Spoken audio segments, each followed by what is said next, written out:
뺑소니 사고로 두 다리가 마비돼 20년 가까이 휠체어에 앉아 지낸 40대 남성. 걷고 싶다는 꿈을 놓지 않았던 그는 장애 극복용 첨단 로봇 조종사에 지원하면서 새로운 인생을 맞이했는데, 로봇을 입고 세상을 향해 희망찬 발걸음을 내딛고 있는 김병욱 씨를 사건 현장에서 만나본다. 네, 오늘의 주인공을 만나보겠는데요. 근데 불의의 사고를 당해서 하반신이 참 못 쓰게 됐는데 네, 이제 이걸 극복한 분의 감동적인 얘기입니다. 맞습니다. 지금 영상 보셨습니다만 40대의 김병욱 씨인데요. 지금은 웨어러블 로봇 조종사로 이제 새로운 삶을 시작을 한 단계인데요. 네, 근데 사실 그 이전에는 테니스 선수였습니다. 초등학교 4학년 때 테니스를 처음 시작을 했고, 테니스가 좋았고 테니스에 재능이 있었던 겁니다. 심지어 군대를 테니스병으로 다녀왔고요. 테니스 코치까지도 한 그런 인물인데 네. 1998년도 한창 젊을 때죠. 안타까운 뺑소니 교통사고를 당하면서 하반신 완전 마비 판정을 받게 됐던 분입니다. 네, 저렇게 이제 하반신 장애를 입게 되고 상당히 어려운 시절을 보냈겠죠.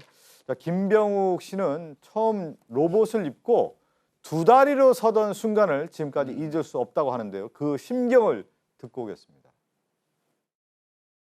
그 로봇을 처음 탔을 때는, 이 20년 동안 휠체어 생활만 하다가, 이제 쭉 다리가 펴지면서, 허리가 펴지면서, 이제 그 느낌은, 이제 20년 동안 잃어버렸던, 이제 서는 느낌이 다시 이제 되살아난 그런 느낌이, 보통 사람들은 생각을 못 하겠지만은, 저희 척수장애인들은 평생을 한번 서보고 걷는 게 바람이자 희망인데, 그거를 로봇을 이용했지만은 그런 느낌을 받을 수 있다는 게 참으로 기쁘고 희망적인 로봇이라고 생각했어요.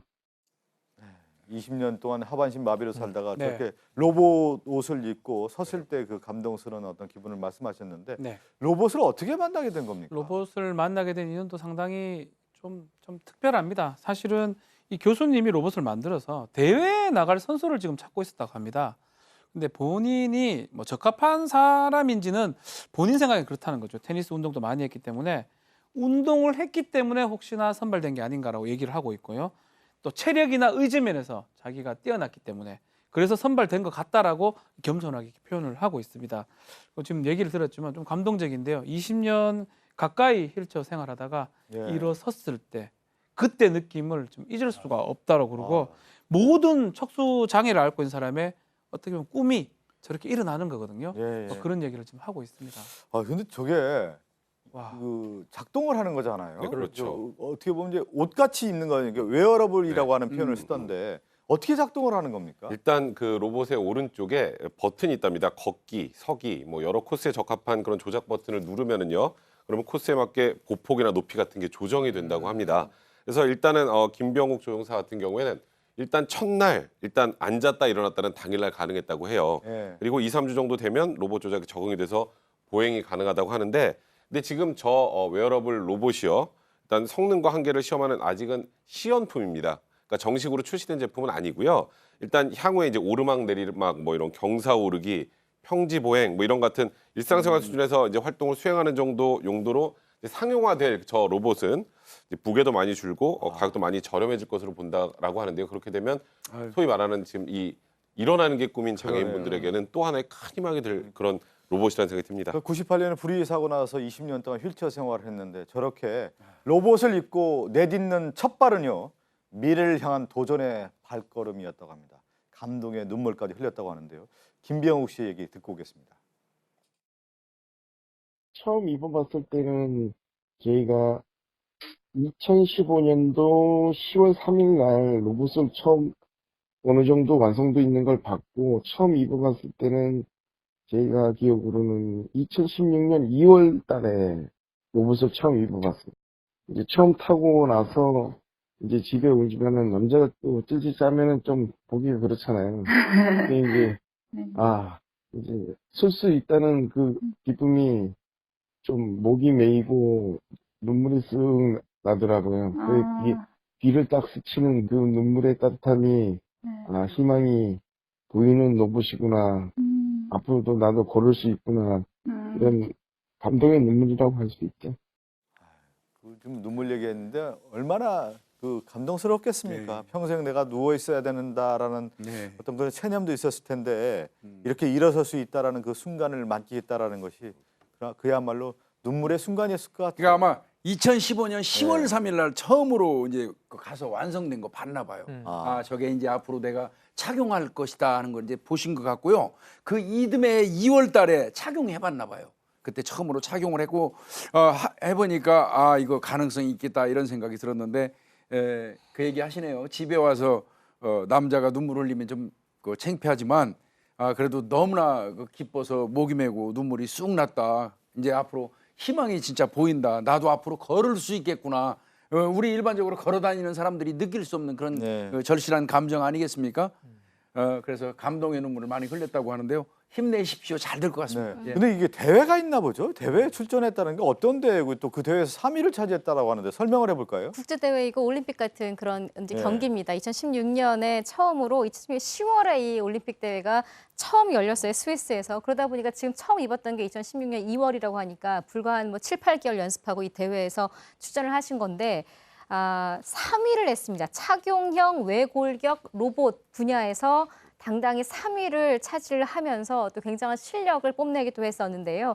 2회 대회가 4년 뒤 2020년 내년입니다. 내년에 열리게 되는데 이분이 3위를 차지했을 때 소감에 대해서는 또 뭐 기쁘다 이런 것보다 일단 스위스의 그 분위기를 많이 정했어요. 우리나라에서 로봇이나 지금도 우리 이런 웨어러블 네. 로봇이 있다라는 걸 지금 처음 보시는 분들도 많이 계시겠지만 당시 그 경기장이 4,600명의 관객을 수용하는 경기장이었는데 무려 6,000명이 넘게 들어와서 서서 이 경기를 볼 정도로 많은 사람들이 관심이 있었고 예, 또 한 예. 가지 이분이 여기서 놀랐던 것은 우리나라 로봇 기술이 어느 정도인지 본인도 몰랐었는데 우리나라의 기술이 뛰어나다는 걸 느꼈다. 왜냐하면 되게 저 사이버 지금 조종사라는 이유가 저걸 조정을 하는 거잖아요. 저걸 입고 나서. 그러다 보니까 대회 자체가 장애물 피하기, 뭐 언덕 오르기 뭐 이런 것들을 이제 경기에서 하는 건데 난이도가 상당히 높은 경기가 계단을 오르는 거라. 지금 계단 오르고 계시죠? 저 계단을 예. 오르는 게 굉장히 난이도가 높은 기술이라서 다른 나라 참가팀들은 자기네들이 로봇을 입고 난이도가 낮은 미션을 주로 수행을 했는데 본인이 계단 오르는 걸 하니까 한국이 이 정도야라고 오히려 출전한 다른 나라 사람들이 다 와서 한국의 예. 로봇 기술을 구경을 했다라는 거예요. 사이베슬론이라는 대회인데 사이보그 인조인간 경기 에슬론을 합해 사이베슬론이라는 대회인데 2016년에 처음 열렸고 다음 대회는 내년 2월에 열립니다. 아마 그동안 또 4년 동안 신기술이 많이 개발이 됐다고 하니까 또 어느 정도의 실력을 뽐내실지 또 기대가 됩니다. 그래요. 이제 김병욱 조종사 모습을 봤는데 자, 로봇을 통해 새로운 세상을 꿈꾸고 있습니다. 그 앞으로 세상에 대한 어떤 꿈 듣고 오겠습니다.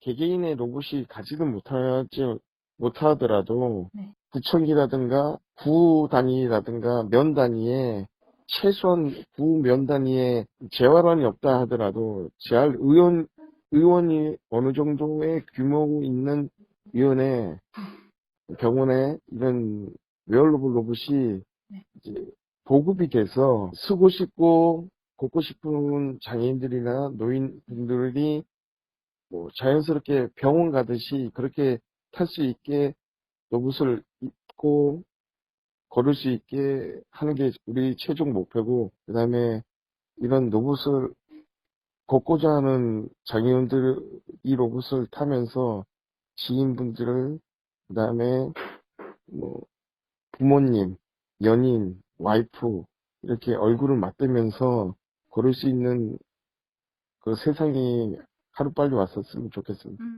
그 요즘 사실은 그 불의의 사고로 인해서 네. 이제 후천적 장애를 앓고 있는 분들이 많이 계신데 오늘 소개한 내용을 네. 보니까 웨어러블 그 로봇을 통해서 걷고 싶은 어떤 마음을 실제 행동으로 옮길 수 있는 어떤 계기가 됐는데 영원히 또 이렇게 같이 걸을 수 있는 어떤 동반자들이 네. 많이 나왔으면 하는 어떤 바람을 가지면서 큰 용기 내시기 바란다는 말씀 전하면서 오늘 마무리하겠습니다. 네.